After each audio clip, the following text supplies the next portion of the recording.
Welcome. Most of you I know, but if you don't, my name is Juliana Jules Wilhelm. We are going to talk about elevating your EQ, leveling up your leadership and communication with emotional intelligence. And I have been in the clinical world. I have a master's degree in clinical psychology and have been in that world for over 20 years. And in the last, since 2015, I have been working in the leadership and emotional intelligence world, and I transitioned completely to being coach, keynote speaker, trainer, and I've started something I call EQ University, which I will be telling you about later. Let's get into the content for today. Today, we are going to talk about what is emotional intelligence and why is it so important. We're going to introduce you to a process I've designed over the last 3 years called an EQ roadmap. And that EQ roadmap, I'm going to train you in the very first skill called Name It to Tame It. You'll want to get out your phone because we're going to do a little exercise right now. And we're doing this to increase your awareness and start you right off the bat learning more about your emotional intelligence. What you see on the screen, if you take your phone and go to this mentee.com, pardon me if I look away, I do have 2 screens, and so I'm making sure that everything is set on both screens. Go ahead and take that snapshot. If you miss it, JC's going to put the code and the link into the chat right now. So if you do miss it, you can always go to the chat and click on that. But what we're going to do is raise your awareness, because at all times, people are experiencing emotion, thought, and physical experiences as well. But the first step in any growth process is becoming aware, and that self-awareness. And so in order to do that, we're going to see where everyone's at right now. And as the words get on the screen, what you'll notice is the ones that have been reported. On a whole, these ones that have been reported more than once show up bigger. So it's interesting, isn't it? As you learn that all these emotions are in the room, it's one thing if you guys don't know each other and that most of you are excited, nervous, or frustrated. And what you might notice is like, that's just interesting. We've also got some peaceful, contented, hopeful. Maybe you notice you're like, oh, kind of jealous of that. I wish I could get back to that feeling.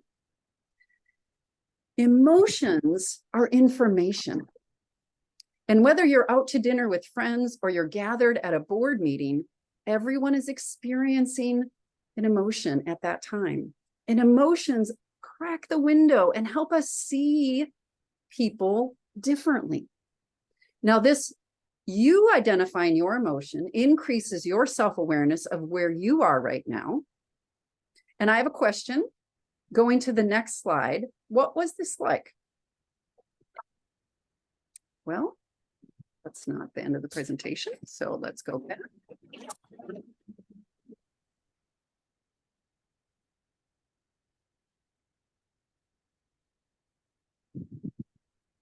It's interesting, isn't it, when you practice and then it still happens, but that's okay. Just hit the arrow. Yeah. There you go. So the next question is identifying your emotion easy, medium, or hard? So far, we have 3 people who said that's pretty easy. That's not always the case. Often people are like, I don't know, it took me a few minutes.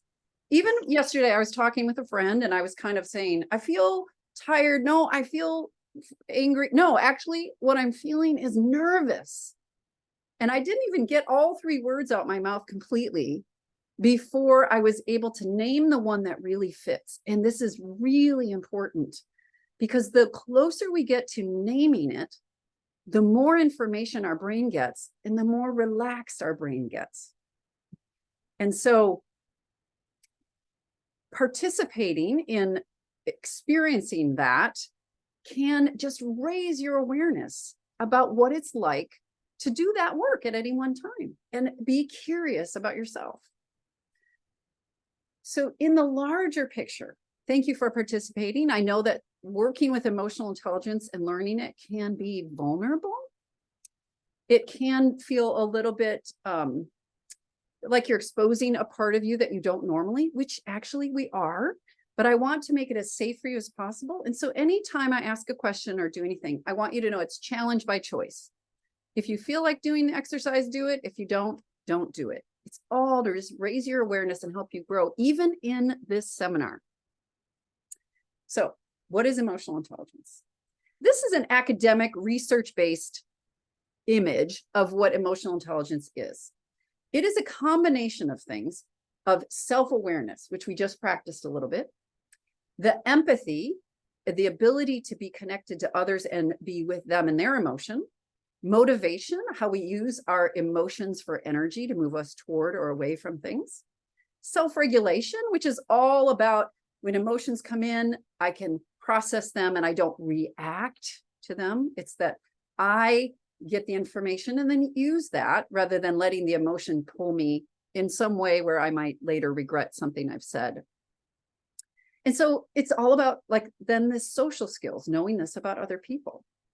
There's a lot of information here, but for today, I think it's really valuable to just distill it in two different things. It's really about self-awareness and other awareness. And that self-awareness is your own ability. If you have a high EQ, you're attuned. You notice others' emotions. You notice when you have an emotion, how it impacts them. And then even as a leader, how it impacts the people around you.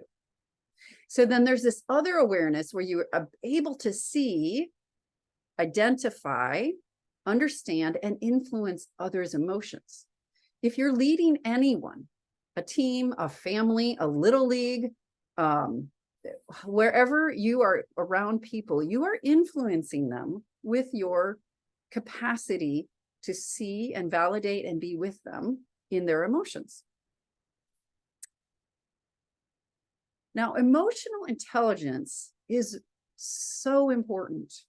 These capacities, we don't teach them in grade school, and maybe we should, because studies indicate that EQ, emotional quotient, is so critical. It accounts for 58%.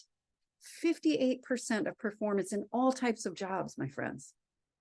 So I don't know about you, but I think about that, like schools, it feels like IQ and grades are the most important thing, right? But in fact, emotional intelligence in the workplace trumps every other factor. IQ, personality, education, gifts. And I don't know about you, but if you have any college debt, I bet you're wondering, oh, why did I do that? Why get an education if this doesn't matter as much? Now, we don't say it doesn't matter at all. It does matter, but personal success, not just professional, but when we look at personal success, IQ accounts for about 10%, maybe 25%, and the rest depends on everything else, my friends. And so these numbers are really interesting. If you think about how you hire people, when we usually hire them based on what we see that they know. But when we experience them in an interview, it's a completely different experience, right? There's a different information we get from that. Now, this is great if you have it, but this ability can grow. There are skills attached to it, and that's what I teach. But the alarming statistic for me is this. What percent of people do researchers consider emotionally intelligent? Put up a 1 if you think it's 15. 15% of the people are emotionally intelligent. Put up a 2 if you think it's 36. Put up a 3 if you think it's 50. So we've got some people in the low ball category, and we've got some others. Here's the reveal. It's 36. So that's good for those of you who thought it was only 15% of the world. But the researchers say it's only about 36% of people who are emotionally intelligent. I want that number to grow. I am passionate about this, you guys. Not only does it give us a better world, It gives us better relationships. It gives us more return on our investment, our money. There's money left on the table when you have someone who doesn't have EQ. It is so vital. And if you think about as leaders, if there's only 36% of us and we're going into a meeting, remember, everyone has something going on. You all came in with an emotion, whether it surprised you or you knew it. When you come into a business meeting, you sit down at the dinner table, we all have so much going on. And those of us who can practice these skills can really help turn these experiences into connection. I have a really clinical term for this, right? I went to school for a long time, all of to decide that when I teach emotional intelligence, what I want you to notice is when is there an undercurrent of yuck? You all know what this means. Like you're in a conversation and it's kind of like, something just went sideways here. So two people just got quiet. They're looking up and around. There's this like, something's not right. See, this undercurrent of yuck is all about the neuroscience of emotions, you guys. If you are experiencing being uncomfortable, I notice that. And my brain has this neurons called mirror neurons. They mirror that emotion. And I start to remember, my body starts to remember. In fact, I start to feel the same way as you, because emotions are like viruses. They're in the air and we can absorb them. So this capacity to address this uncomfortable feeling is what EQ is.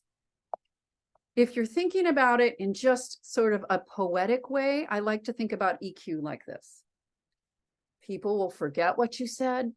They're going to forget what you did, but people will never forget how you made them feel.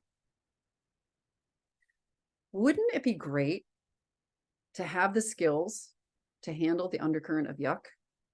Wouldn't it be great to know that if you go into a situation and others are having intense emotions, you will stay regulated and be able to respond to them in a way that draws them into your emotional influence as opposed to you being sucked into theirs? Anyone want that? I'm like, that sounds good to me. So let's start. The first thing about emotional intelligence is getting to understand that people are not what you see. People are like icebergs. When you see an iceberg, you only get to see it like the very little part of it on top, about 1/8 of it. And below the surface is everything else that supports that iceberg to make it even possible to be up there. And so above the line, above the iceberg with people, there's these visible actions. And then there's this mysterious waterline that with EQ, you can learn to break through by accessing emotion and their experience. And so I want you to shift your thinking, like when there's an undercurrent of yuck, remember there's so much going on here.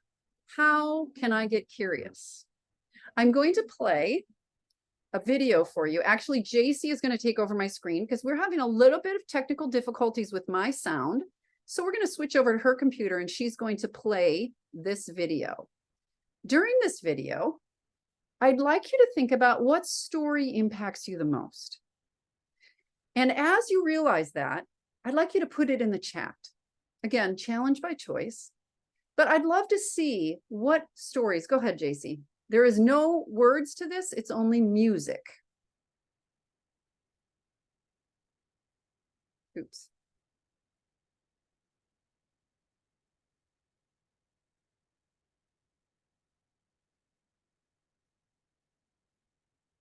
JC, I'm not hearing the music.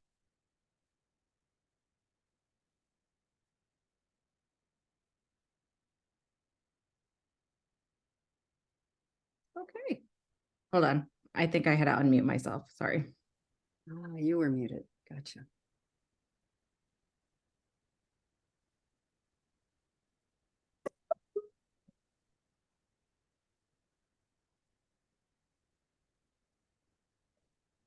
Well, there's no sound to this one anyway, so we will just go with it. There's still no sound, Jace, but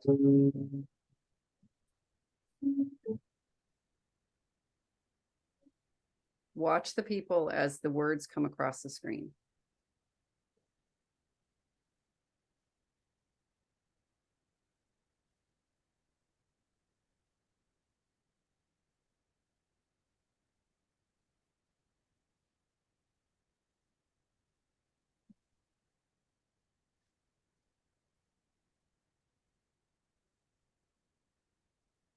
Some people you will recognize.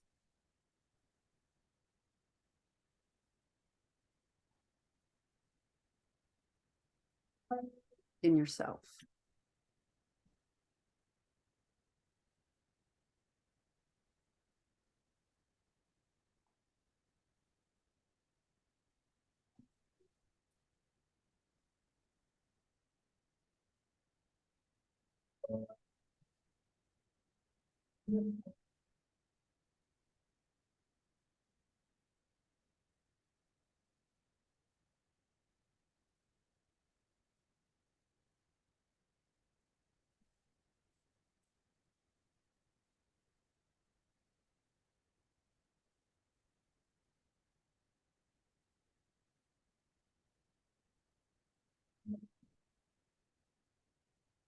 There's all these things below the waterline happening for people all the time.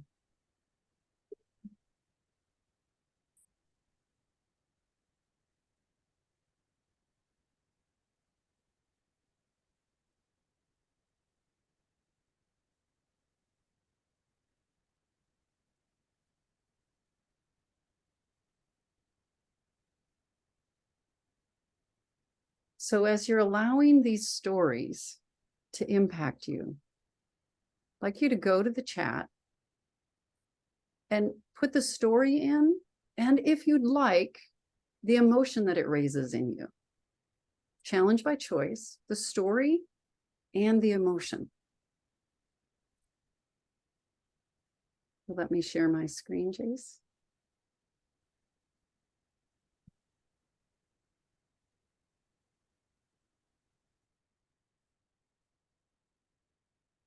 So that curiosity,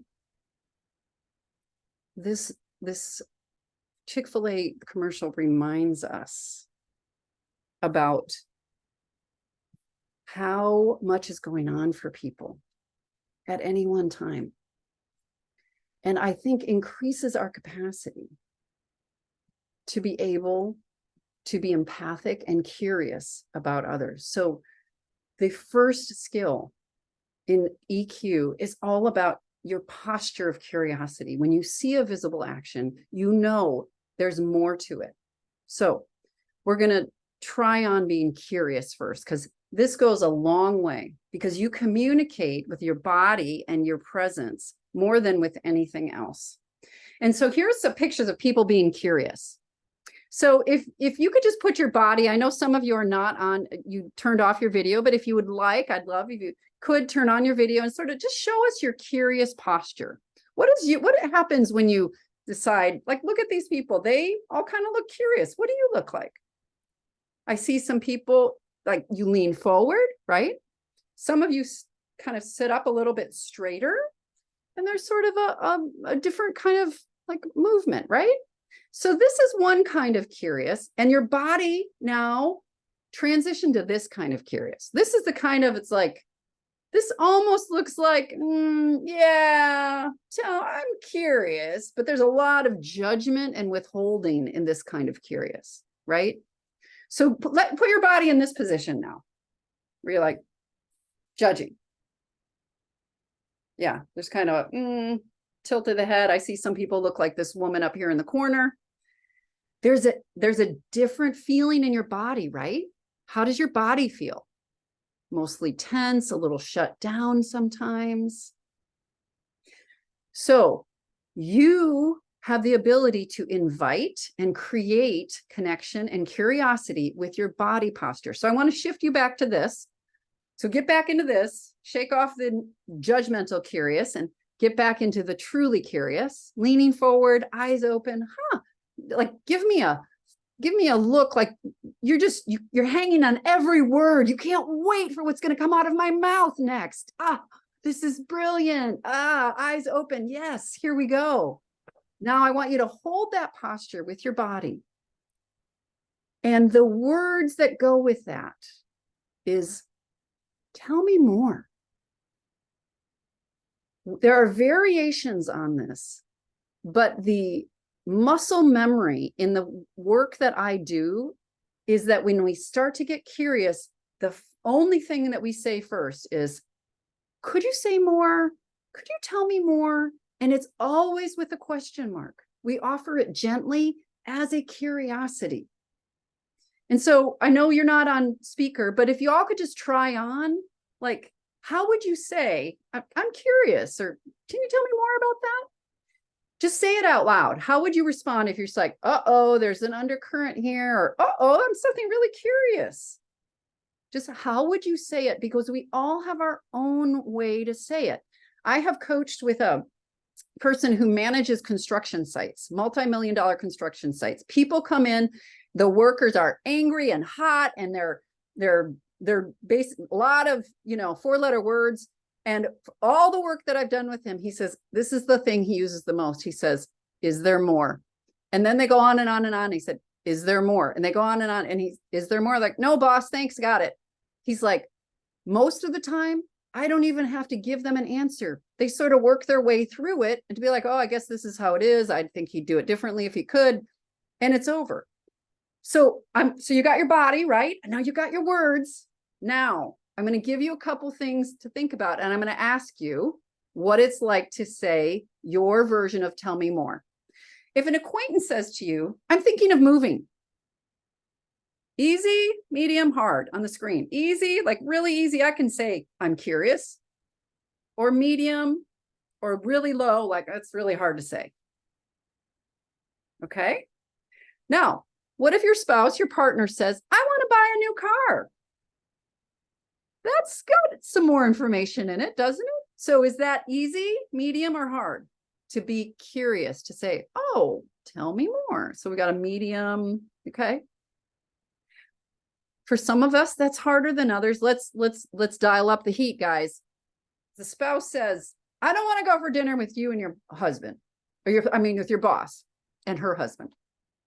I don't want to do that. What? Why don't you want to do that? Well, the first reaction is not getting curious, but it's kind of explaining yourself, defending. That was that easy for anyone? Medium, hard? I think it would be hard for me. Yeah. Or a colleague. Now it gets real personal here. I disagree with the decision you made. That's difficult to be curious about because it involves some sort of crucial conversation and conflict, right? People with high EQ lean into these and get that dialogue going. Because if you're going to have the best decision about buying a new car, about going to dinner and having it be a good experience, about the decision and how things will go next time you have that going forward, my friends, if you are able to get curious and lean in, you will find a solution that will be long-term and much more comfortable and better for everyone all around. What prevents us from being curious? I think sometimes we think of some emotions as good emotions and some as bad emotions. Anyone in that category? Like, what are some good emotions? Maybe joy, maybe excitement, peace. Like, yeah, bring it on. I like those emotions. But what about the other ones that we might say those are bad emotions? Anger, anxiety, fear. Most of us have been taught to judge those emotions and try to get rid of them or stay away from them. And what I am going to challenge you today to increase your EQ is to stop labeling emotions as good or bad, but simply accept them as information. I have to say, Of course, some emotions are more pleasant than others. I can't change that for you guys. When you have anger, your body reacts differently than when you're having a conversation with someone you love and you feel joy. That's your body's deal. It's giving you information. But those of us with high EQ have courage to bend in and see that even though things we thought were good emotion, things we thought were bad emotion, angry, scared, that actually they're just pleasant or unpleasant. Using different labels will help you be able to move toward them.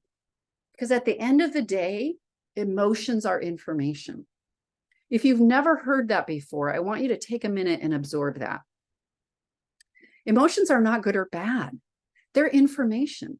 And if you miss the information, then you are not making the best decisions for yourself or others. You are not holding on to your own identity and knowing who you are. Our emotions are crucial for that. So emotions are information. All of that is a setup. All of that is preparing you, getting you warmed up to jump into the process I've created that I call an EQ roadmap. I've developed this over the last 3 years. This is focused on self-awareness first. So here's how it starts. We recognize everyone's an iceberg, including ourselves. So when we have an emotion, we get curious. When others have emotions, we get curious about their emotion. Below the waterline, it's not about what you see, it's about what's happening below. The first step is called Name It to Tame It. The steps are in yellow across the top, and the tool that accompanies it is below. So the tool we use to exercise the skill, Name It and Tame It, is a sachet chart. This is simply a feelings chart. It's one that I've chosen because it has an intensity into it, and it has colors, and it works for me. There are plenty of them out there. You can use any chart you'd like, but we will be giving you this chart in a few minutes. The next step is identifying what kind of support. So now I know, actually, I'm not angry, I'm scared. What kind of support would be helpful? And I have a whole chart related to that, which is simplified is when I'm scared, do I need grace or do I need truth? Do I need encouragement or do I need someone to challenge me? Only you know. So often we decide for others what they need, and that is not helpful. I'll show you a video in a minute that will show you how unhelpful it is. The third step is the skill of asking and receiving EQ support. How do we do that? We do that by creating a team of people who we know have this capacity and who are willing to do this with us. Those are the teams that I create. I know there are also organic teams that are created. And the whole completion is when we are processed and that emotion is out of the way so that our brain can be fully present to get back to work. I've done lots of years in clinical psych. Coaching is different. Coaching is about moving forward. It's about finding the next thing. And so it's getting your emotions in line to get you where you want to go. And that's the power of this EQ roadmap. Now, as promised, I'm going to teach you the skill, Name It to Tame It, on the roadmap.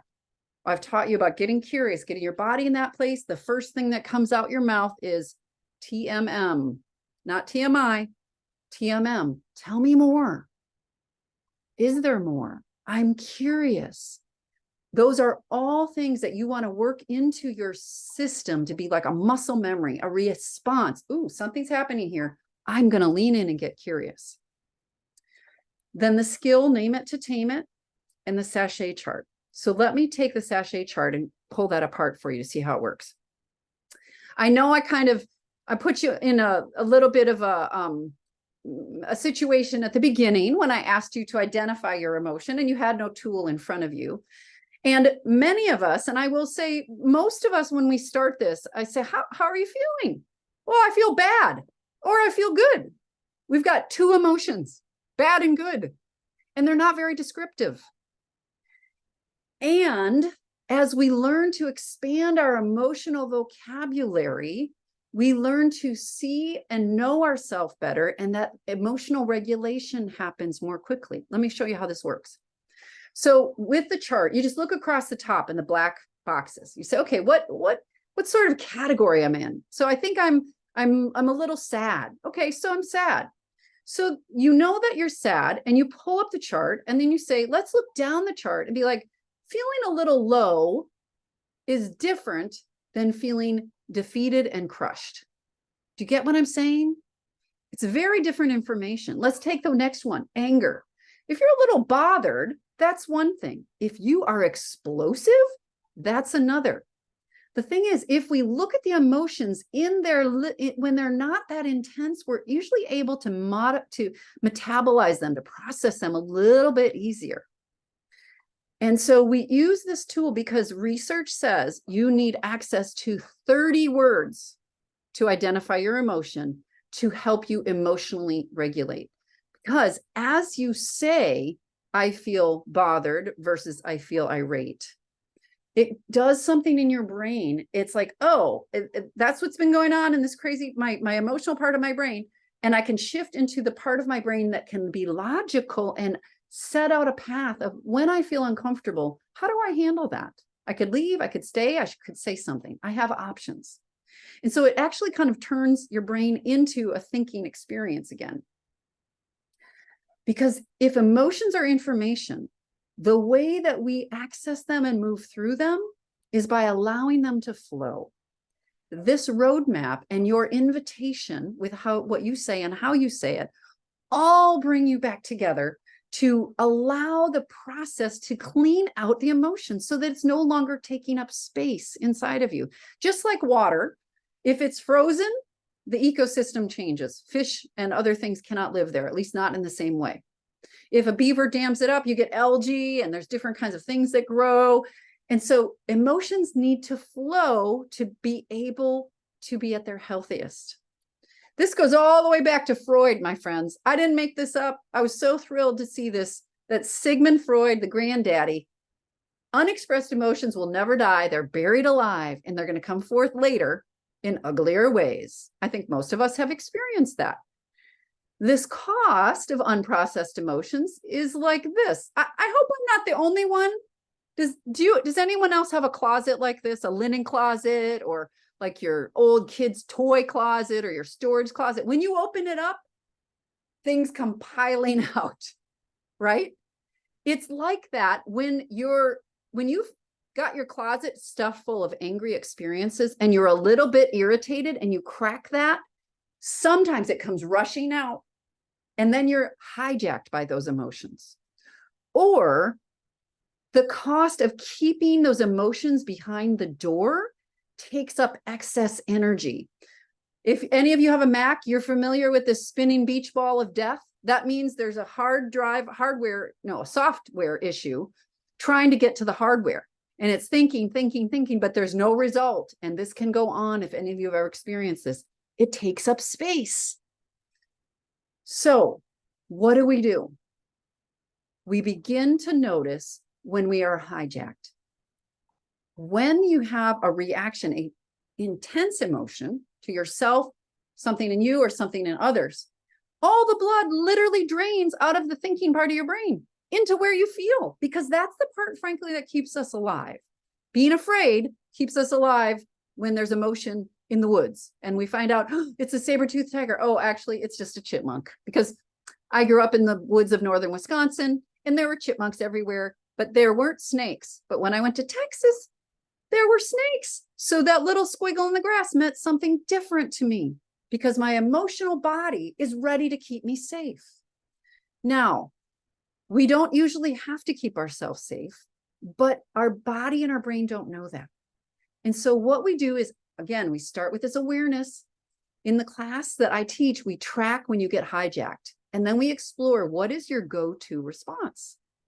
Do you indulge it, which means you get bigger or you just have more of it? So we can identify that with anger, right? Indulging anger, but you can also do it with sadness and really sit in the sadness and not process it. And that can lead to depression. Or we ignore it, put it in the closet, and then it kind of sneaks out somewhere else. And I'm giving you a third option, is that we can slow it down and get the information. So when you have strong emotions that threaten to take over, you want to name it so you can tame it. This is the skill that will help you. And the closer you get to the exact emotion, not irritated, but irate, not scared, but terrified. The closer you get, the more your brain is going to recognize, this is what I do. Now, here is Daniel Siegel, one of the world-renowned neuroscience researchers, and he is talking about what it means to have this part of our brain name it and tame it. I'm going to play it from There are here. studies that everybody should know about that I summarize with the phrase, name it to tame it. So if you're really agitated, you're frightened of being rejected again, or you're really upset with what happened, or you're angry or whatever. So what happens at that moment is, if we did a scan on your brain, we would say that your right amygdala and your limbic area and your downstairs brain, the downstairs brain is super active. I'm scared, I'm scared, I'm scared, I'm scared, I'm scared, I'm scared. And studies show that if you have this kind of presence and of mind, I can get Maria's left brain to name the feeling from the downstairs brain. And you can show that she will squirt soothing neurotransmitters down to her right limbic area, right downstairs brain, and calm it down. Isn't that exciting, you guys? There are studies that everybody should, there are studies. Hold on, Daniel. I have something to say. Our brains are so amazing and we need each other so much that if you name my emotion and put words to it, it takes the power away from it inside of me. And it's like Xanax. It's like neurotransmitter Xanax, you guys, and it's free and it's available in any relationship. You could be that person that provides that experience for someone when they are not feeling normal and they're all hijacked and agitated. You can be part of the process that calms their brain. And that is an amazing feeling to have, to be able to give and receive that. That's what we all want in intimate relationships. And leaders, you can do this at work in the same way. I have leaders who I work with who have used these tools in their training and they have them posted up throughout. I have a Chick-fil-A owner operator. Both of these charts are posted all over their property in their workplace. And they check in with each other. And in fact, one person said the other day, I had not a manager, but someone who was like a leader, but not her like direct person. The owner comes in and that person says, hey, do you need any support from the EQ chart? Because you kind of came in hot. And she's like, oh, yeah, I really did. Thank you for asking. I'm really upset about the coffee maker because it's not working. And they had this discussion and the person said, how can I support you? And she ended up making the call for her. That's going to get a lot more traction on getting that coffee maker done. And that's emotional intelligence used in the workplace. Here's what it looks like. You get out your chart and you say, I feel this way because of this inside of me. It is that simple and that difficult to name it and tame it. Now, not a lot of people know this roadmap, right? 36% of people in the world might know some of this. And I'm going to give you a little picture of what happens when you don't use this skill. Here's how it impacts people. It's just, there's all this pressure, you know? And sometimes it feels like it's right up on me and I can just feel it, like literally feel it in my head and it's relentless. And I don't know if it's going to stop. I mean, that's the thing that scares me the most is that I don't know if it's ever going to stop. What's in her head? You do have a nail in your head. It is not about the nail. Are you sure? Because, I mean, I'll bet if we got that out of there. Stop trying to fix it. No, I'm not trying to fix it. I'm just pointing out that maybe the nail is causing. You always do this.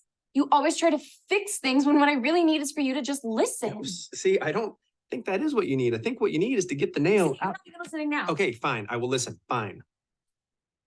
It's just, sometimes it's like, there's this achy, I don't know what it is.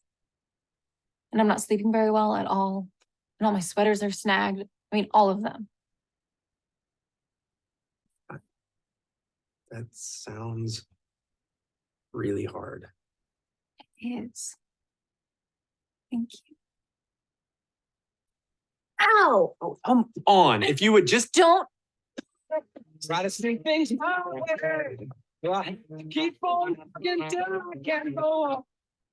So if that doesn't convince you that trying to give others something they haven't asked for doesn't work, it just doesn't work.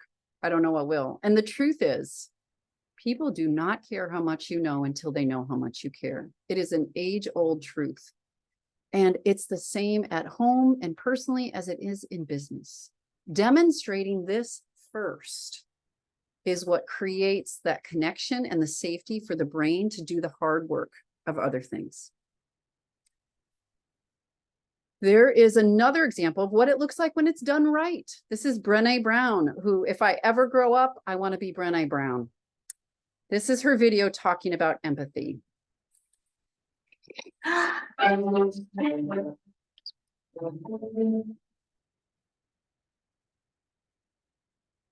So what is empathy and why is it very different than sympathy? Empathy fuels connection. Sympathy drives disconnection.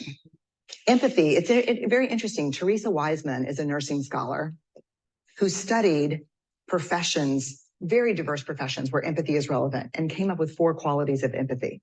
Perspective taking, the ability to take the perspective of another person or recognize their perspective as their truth. Staying out of judgment, not easy when you enjoy it as much as most of us do. Recognizing emotion in other people and then communicating that. Empathy is feeling with people. And to me, I always think of empathy as this kind of sacred space when someone's kind of in a deep hole and they shout out from the bottom and they say, I'm stuck, it's dark, I'm overwhelmed. And then we look and we say, hey, you climb down. I know what it's like down here and you're not alone. Sympathy is, ooh, it's bad, no, you want a sandwich? Empathy is a choice, and it's a vulnerable choice, because in order to connect with you, I have to connect with something in myself that knows that feeling. Rarely, if ever, does an empathic response begin with at least. Yeah. And we do it all the time, because you know what? Someone just shared something with us that's incredibly painful, and we're trying to silver lining it. I don't think that's a verb, but I'm using it as one. We're trying to put the silver lining around it. So I had a miscarriage. At least you know you can get pregnant. I think my marriage is falling apart. At least you have a marriage. John's getting kicked out of school. At least Sarah is an A student. But one of the things we do sometimes in the face of very difficult conversations is we try to make things better. If I share something with you that's very difficult, I'd rather you say, I don't even know what to say right now. I'm just so glad you told me. Because the truth is, rarely can a response make something better. What makes something better is connection. Rarely is a response what makes things better. What makes things better is connection. And the skills to create that emotional connection are what are embedded in all the areas of emotional intelligence. And what I want to tell you is be encouraged, because there are skills that you can learn to increase all of this. I wouldn't want to teach it if I was just giving you emotional advice, but there was nothing to do. There are things that you can do about it. And I would love for you to consider doing some specific things. I'm going to give you a chance to do a piece of homework that you could take with you in a minute. Why do we do this? We do it because emotions are information. They have energy we need to capture to help us do what we want to do or move away or toward what we want. It will help you get this information and help you process it, not plug it, which is just plain old much healthier. And it directs the energy in the right direction so you can be productive, because this is all about getting back to work. And your brain is hijacked. You can't think straight anyway. So why not try this skill? I would like to give you another opportunity to practice Name It and Tame It. If you would get out your phone and go to this mentee.com, it will give you another code. I mean, it will give you another question to answer. I know a lot of you are offline right now. I'd love it if you could come back. I know it's easier to listen when your face is not on the screen, but if you would be willing to come back and turn on your video, go to this screen.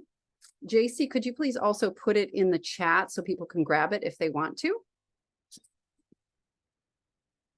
So come on back, grab this with your phone. I'll leave it up there just one more minute. I see someone is still trying to get it. All right, it also is in the chat. And here's what it looks like.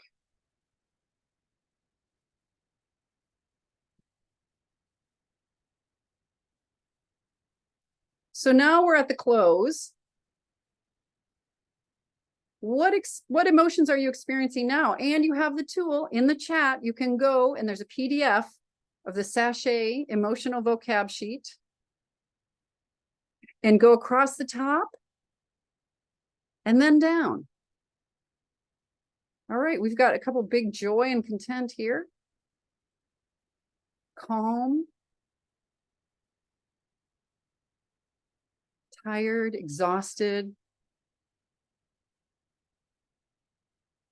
All of these bring you information. It might be, I'm tired and exhausted because I've been working too much. It might be, boy, this emotional stuff is hard work. And to that, I will say, yes, yes, ma'am, it is. And it's worth it.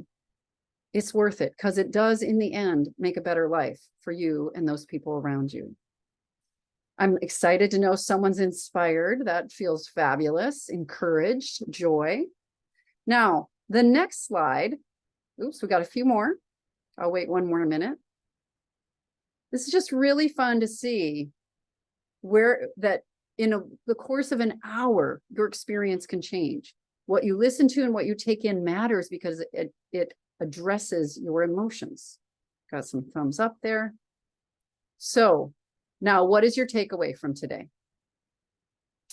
Emotions are information. Yes. Thank you that it was a good review. I'm so glad. Anyone else? What's your takeaway from today? I see a couple people are typing, so I'll wait.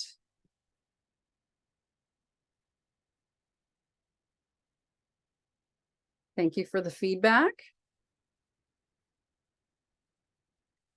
So when we think about an experience like this, and I am coaching, it's different than therapy. I'm not doing therapy here. This is coaching that you want to do something with it. So you want to think, what am I going to take it away? And we have to get it into one bite-sized thing.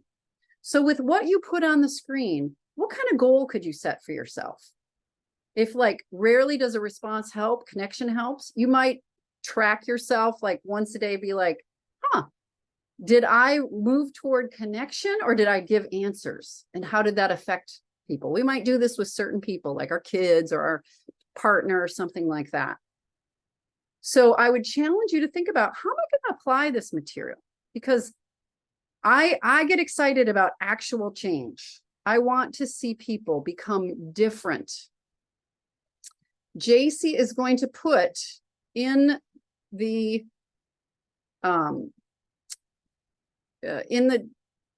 chat a homework for you, and you can click on that, and it is a suggested homework. You use it with your sachet. You once a day you sit down and you say, what am I feeling right now? And the purpose of this is to increase your self-awareness and your emotional vocabulary, getting up to 30. 30 is the goal at any time without the sheet, that you can be able to access that. So you will also be getting these two tools. These are gifts I'm going to give you. You'll get them in a follow-up email after the seminar today. Now, emotional intelligence is big, and you learned a lot, and it takes a lifetime to master. Because of that, I have developed a longer experience called EQ University. If you would like more information on that, please go to this landing page. And JC, could you grab that and put that landing page link into the chat as well? Thank you. What this involves, it starts in March. It is a commitment to learning emotional intelligence so that you are confident in any situation. What comes out your mouth will be likely to create connection and will be likely to reduce conflict and likely to help people clear the space so they can get back to work. And so this class, we are opening enrollment this week. And if you'd like information, please go to that landing site. And you can get more information also, of course, by emailing. Emotional intelligence. It's not easy, as Mae West said. I never said it would be easy. I only said it would be worth it. And frankly, that's just about anything we do, right? Things that are worth doing really are rarely easy, but they're worth it once you get it in your system.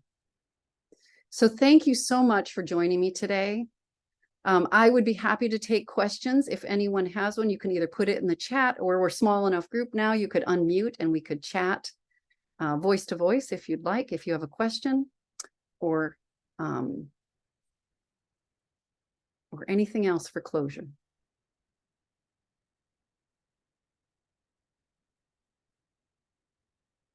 If you know others who are interested in emotional intelligence,